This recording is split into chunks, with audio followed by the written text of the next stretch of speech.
El PSC, aunque disminuido y con mala racha en la Asamblea, que ya no está, fue el primero en anunciar el auspicio a una precandidatura presidencial. Ya está Lenny Gartieda listo para las entrevistas hoy en Contacto Directo. Y también ya en nuestros estudios está Jan Topic, precandidato presidencial del Partido Social Cristiano. Lenin, vamos a profundizar en la figura de este precandidato que según su currículum incluso participó hasta el año pasado en una guerra. Fernando, Samantha, vamos a profundizar efectivamente en su carta de presentación. Jan Topic, bienvenido a Contacto Directo. Mucho gusto. En la hoja de vida, en su hoja de vida se destaca su formación militar. De hecho, la foto que la acompaña lo muestra con traje de campaña y allí consta que ha sido miembro de la Legión Extranjera Francesa, francotirador, paracaidista. Y quiero profundizar en estos rasgos de su perfil profesional. Jan, usted firmó el contrato obligatorio de permanencia y estuvo 5 años en la Legión Extranjera. Tenemos que entender así. 6 años. 6 años. El primer contrato es de 5, que es el contrato obligatorio, y después firmé un año más para hacer una última misión. ¿Y cuál es la razón por la que usted se decide a formar parte de esta fuerza? Al inicio, yo entré a la Universidad 2001 en Estados Unidos. 3 meses después pasó a las Torres Gemelas. Bastantes de mis compañeros dejaron la universidad en el periodo 2001-2005 que estuve en la universidad para enlistarse e ir a combatir la guerra contra el terrorismo. Lo que hice fue, en 2005, cuando me gradué, fue exactamente ir a combatir también. Sentí que tenía que hacer mi parte. Yo ya tenía un trabajo en Nueva York, iba a trabajar en finanzas, pero decidí dejar eso para ir a hacer mi parte. La Legión Extranjera es calificada por muchos como un ejército de mercenarios. Es completamente falso. ¿Cuál es la definición de un mercenario? Un mercenario, según la definición tradicional, es una persona que va a combatir solo por dinero. Esa es su motivación principal. Eso no es la Legión. En mi caso, por ejemplo, como le mencioné, yo tenía un trabajo en finanzas en Nueva York. Dejé todo eso para ir a combatir y hacer mi parte en la guerra contra el terrorismo. Entonces, la motivación, y eso es la parte subyacente. Un mercenario se mueve por dinero. Un soldado profesional, en el caso de la Legión, se mueve por ideología, por convicción, por querer hacer de este mundo un mundo mejor. Y eso es lo que me mueve hoy en día para lanzarme a la presidencia. El ejército francés no acepta extranjeros en sus filas. La Legión Extranjera sí. Incluso se puede ingresar a ella con un nombre falso.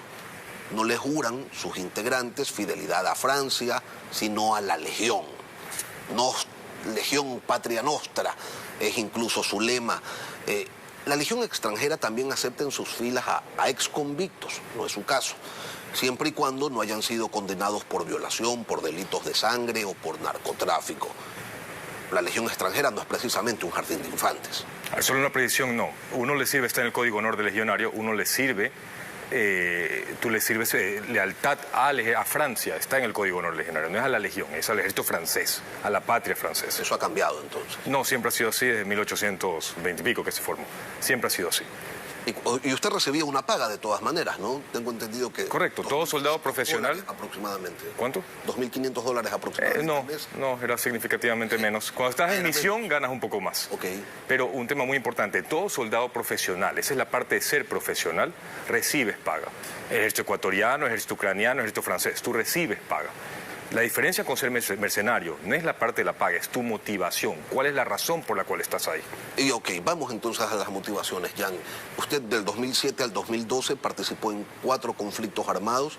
La primera guerra civil centroafricana, la guerra entre Djibouti y Eritrea, la guerra civil de Costa de Marfil y la guerra civil siria.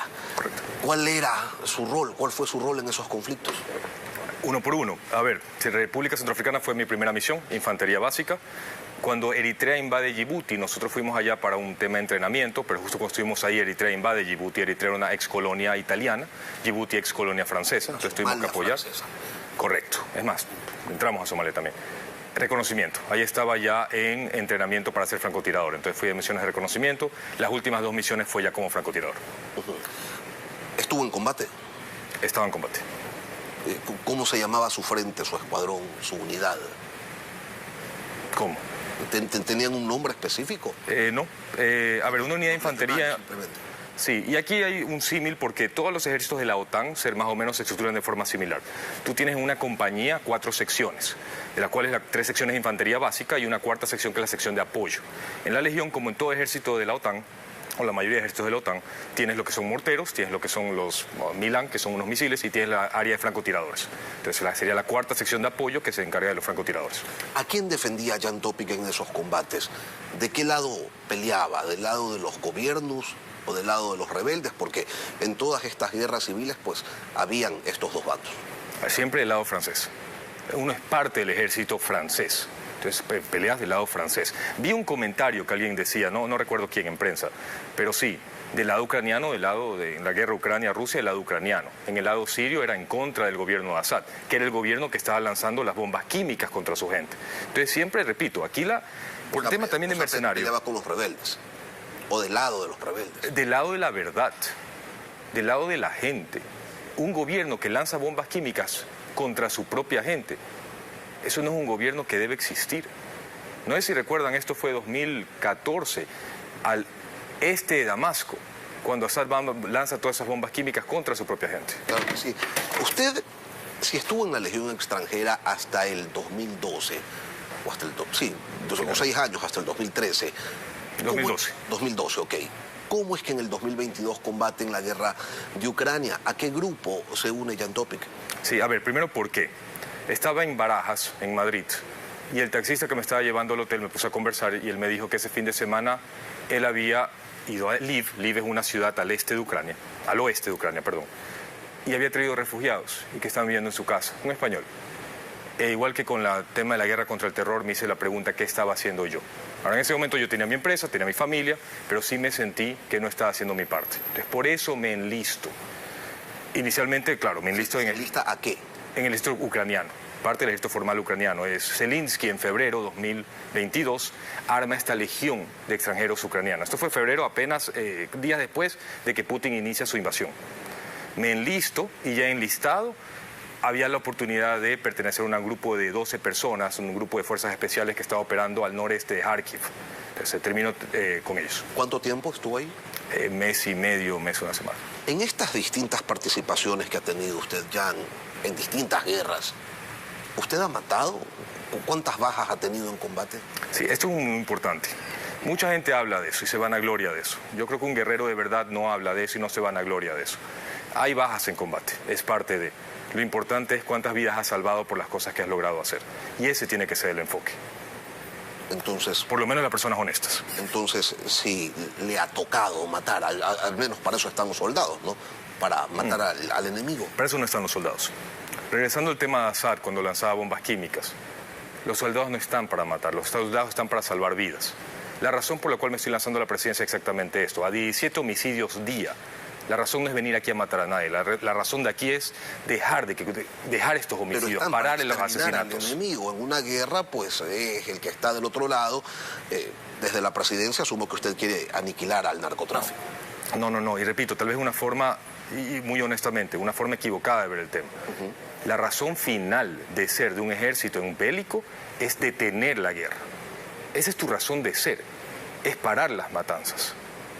¿Qué entiende o cómo entiende los derechos humanos Jan Topic? Esa publicación de Instagram que usted tenía, que después la borró y donde a propósito... No la borré. Del día, bueno, ya no está. Di de baja porque hay fotos de mi familia. Ok, pero antes sí la tenía antes de ser candidato. La puedo volver a subir, ningún problema. Donde a propósito del Día de los Derechos Humanos, usted había posteado una foto en la que se mostraba un hombre siendo torturado. Eso dice mucho, lo dice todo, pero es válido preguntarle qué significan los derechos humanos para Jan Topic. No era un hombre, ¿Quién era? Yo mismo. Puede ver la foto, están los tatuajes, era yo mismo. Yo nunca voy a ser... a ver, es importante, en entrenamiento militar lo que se llama SEER, no se ha escuchado, que es entrenamiento de cómo... es un entrenamiento importante para cómo entender cómo se comporta tu cuerpo en combate. ¿Ya? Entonces yo me sometí a eso yo mismo, dio la casualidad que ese día era la celebración de derechos humanos, entonces yo puse celebración de derechos humanos, pero lo que yo me hago a mí mismo. No estoy siendo un tercero, es a mí mismo. Y es un tema muy importante porque tu cuerpo se comporta muy diferentemente así, cuando estamos así, que cuando estás en combate. Entonces es muy importante entender cómo se comporta tu cuerpo. Luego de las guerras, usted quizás ha necesitado asistencia psicológica, no sé, uno no sale igual que cuando llega a un conflicto de este tipo, tiene que ver muchas cosas difíciles. No, para nada, más allá de las retadas que me hace mi esposa, No. El tema de su temperamento, Jan, mucha gente lo ha señalado, lo ha calificado como un hombre violento. ¿Usted es un hombre violento? Para nada. Creo que han salido dos videos. Un video de que salgo amenazando a un grupo de personas. Tal vez a eso se refiere. Bueno, y también está ese hecho que fue incluso recogido por los medios de comunicación en donde hay una agresión con su hermano. Sí, a ver, vamos uno por uno. El tema del video, cuando salen... A ver, esto es importante porque hay que contextualizar las cosas. 20, 25 personas armadas entran a robarse unas tierras de un cliente mío. ¿Ya? ¿Qué haría la mayoría de dueños de empresas de seguridad? Harían que sus guardias se encarguen del tema. No es mi caso. Cuando vienen y amenazan a mi gente, yo voy y los apoyo, yo voy y los protejo. Entonces, ¿qué pasa en ese video? Yo dejo mi oficina en Guayaquil, me traslado, me pego las 2 horas de viaje para ir a proteger a mis guardias. Y lo que se ve en ese video es yo diciéndole a esas personas que están invadiendo esas tierras, que vienen armados, ya saben lo que eso significa, a decirles que tienen que ir de ahí. Pero están en medio de tierras y a mi gente nadie la amenaza. Y eso es lo que creo que se necesita en el liderazgo de este país. Un presidente que venga y apoye en campo, hombro a hombro a sus policías, hombro a hombro a sus soldados. Eso es lo que no hay. ¿Usted estaría en los operativos que se darían de llegar a ser presidente de la República? Obviamente no puede estar en todos los operativos, no es escalable, pero tienes que estar en los importantes. Tienes que mostrarle a todo tu contingente que tu presidente está ahí para ti. ¿Y el tema de su hermano? Ya, eso es un tema, a ver, muy importante. Me apena enormemente lo que pasó. A mi hermano lo quiero mucho, pero también se descontextualizó enormemente. Es una pelea entre 2 hombres adultos, pelea que yo no inicié. Pero igual me apena, uno aprende estas cosas y uno espero que todo el mundo ya, a nivel familia, estas cosas ya mejoren. Pero importante, fue una pelea entre 2 hombres adultos. Pero bueno, eso es lo que precisamente sirve de base para ese criterio de que usted es un hombre violento. O sea, alguien que se pelea con el hermano a los puños es una persona violenta, ¿o no? Una persona que se defiende tal vez, porque repito, la pelea no la comencé yo. ¿Quién sería su ministro del Interior? ¿Quién sería el ejecutor de la política de seguridad ciudadana en el país? Es un tema clave, es su tema de campaña y me imagino que lo debe tener identificado ya. Sí, más importante es que el ministro es el secretario, porque el secretario tiene que establecer la política pública. No hemos definido todavía, tengo 2 candidatos, no se ha definido todavía. ¿Combatientes también o excombatientes? No, no son combatientes, pero son muy técnicos, muy ejecutivos. El exalcalde Jaime Nebot, siendo que el Partido Social Cristiano lo auspicia, ¿qué rol jugaría en un eventual gobierno de Jan Topic? A ver, al alcalde Nebot yo lo aprecio y lo respeto enormemente. Como mencioné en una entrevista ayer, yo nací en Guayaquil de los 80s. Entonces vi la transformación que le ocurrió a esta ciudad por la alcaldía de Febres Cordero y la alcaldía de Nebot. Hay 2 cosas que yo rescato, admiro y quiero traer a la mesa, que es la correcta administración pública. En seguridad y en otros ámbitos he visto cómo se despilfarra el dinero. Tenemos presupuestos importantes, se viene un déficit fuerte. Tenemos presupuestos importantes que tienen que ser correctamente administrados. Justo ustedes ahorita subieron un tema de que se saquearon una estación de tren en Milagro. Y la solución que dijo alguien es pongamos 2 guardias, que te puede costar entre $5.000 a $6.000 mensuales. Hay soluciones mucho más interesantes que te cuestan $7 mensuales. Entonces, muy importante, $7 mensuales. Entonces hay soluciones, repito, no estamos aquí para despilfarrar dinero. Y eso rescato la administración del alcalde Nebot. Correcta administración de los recursos. Y 2, si existe un partido que tiene la trayectoria y la evidencia de mano dura y contener al terror, a los delincuentes, como hizo al Nebote como gobernador en los 80s, eso yo rescato. Y eso queremos traer a la mesa. ¿Esas soluciones de $7 mensuales sirven contra el narcoterrorismo, Jan? No, estaba hablando de un tema de saqueo de una estación de tren. Ok, para luchar contra narcoterrorismos que tienen recursos ilimitados. Y no son ilimitados. Y esto es importante, y muy importante. Por ignorancia, y ojo, porque no puedes googlear esta información, no te puedes ir a la super de compañías para ver el balance, no sé, de los choneros. Entonces todos creemos que ese enemigo es invencible. Esto es muy importante, porque creemos de que tienen recursos ilimitados. No lo han vencido en México, no lo han vencido en Colombia, y aquí sí lo vamos a vencer. O lo han vencido en El Salvador. Bueno, pero sí es en vencible. El Salvador eran pandillas, ¿no? Que son una cosa totalmente distinta. No estábamos hablando de narcoterroristas como acá, cartel de Sinaloa, cartel de Jalisco, cartel Nueva Generación. Y en Colombia el tema del narcotráfico tampoco ha sido erradicado, por más que hubo Plan Colombia, intervención militar norteamericana y toda esa historia. Sí, pero a ver, esto para ellos es un negocio al final del día, y esto es muy importante entender. Hay una razón por la cual esa droga viene de Colombia a Ecuador. Y la razón subyacente es porque es mucho más barato mover drogas por Ecuador que moverla por Colombia. En el momento que tú puedes verlo como negocio y atacar la estructura criminal del negocio, abastecimiento logístico, y hacer que Ecuador sea más caro que Colombia, erradicas el problema. Para que tengas números, Lenin. Mover 1 tonelada de cocaína por Ecuador te cuesta $800.000. Moverla por Colombia, 1.6 millones. Tenemos que subir el nivel de incautaciones, estamos en 200 toneladas, tenemos que subirla a 400. El momento que haces eso, elevas la estructura de costos tanto que Ecuador deja de ser negocio. Eso me queda claro, Jan. Ahora, este gobierno que ha hecho precisamente eso, elevar el nivel de incautaciones... No lo ha hecho. Dice, no lo ha hecho, o sea, es una mentira. A ver, súper importante esto. 2 números que nos están diciendo. Y esto es muy importante porque tenemos que tener las métricas súper claras. Primer número, ¿por qué no se determina, por qué no se publica el nivel de pureza de la droga? Toda droga incautada debería entrar a un laboratorio, porque una cosa es incautar una tonelada de cocaína de 80% pureza, otra cosa es incautar una tonelada de cocaína de 5% de pureza. Y esos números no se publican. ¿Por qué? Y segundo número que no se publica, el denominador. Decir 200 toneladas en absoluto puede sonar importante si son 300 toneladas que intentan salir por el Ecuador, pero son 3.000. Entonces, ¿por qué no se dice cuántas toneladas de drogas intentan salir por el Ecuador? Si no estamos hablando del denominador, de nada sirve saber el número absoluto de 200 toneladas. Entonces, esto es muy importante. Una última cosa, Jan. ¿Cuál es la razón por la que usted escoge a Pedro Freile como su compañero de fórmula?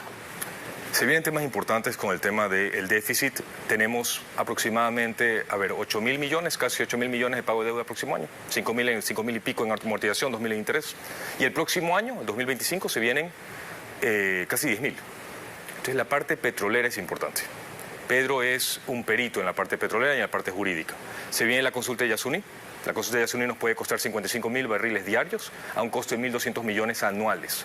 Entonces, en caso que se dé la consulta de Yasuní, necesitamos, para poder financiar el presupuesto del Estado, ver fuentes alternas para esos ingresos. Ahí entra Pedro José Freile. ¿Usted va a votar a favor o en contra de la consulta de Yasuní? Todavía no hemos decidido, veo elementos a favor y en contra.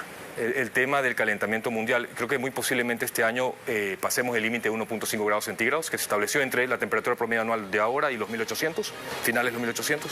Entonces sí veo el componente ecológico que está apremiando, pero también veo las necesidades emergentes inmediatas del presupuesto. Entonces estamos viendo qué se puede hacer. En todo caso, esto es importante, no es decisión nuestra. El presidente que vaya y que gane las elecciones va a tener que enfrentarse a una de las dos posibles resultados y tiene que estar preparado para cualquier resultado que se dé. Y ya tendremos oportunidad para continuar profundizando en las propuestas de campaña de Jan Topic, el precandidato del Partido Social Cristiano. Gracias, Jan, por acompañarnos. Mucho gusto. Muchas gracias.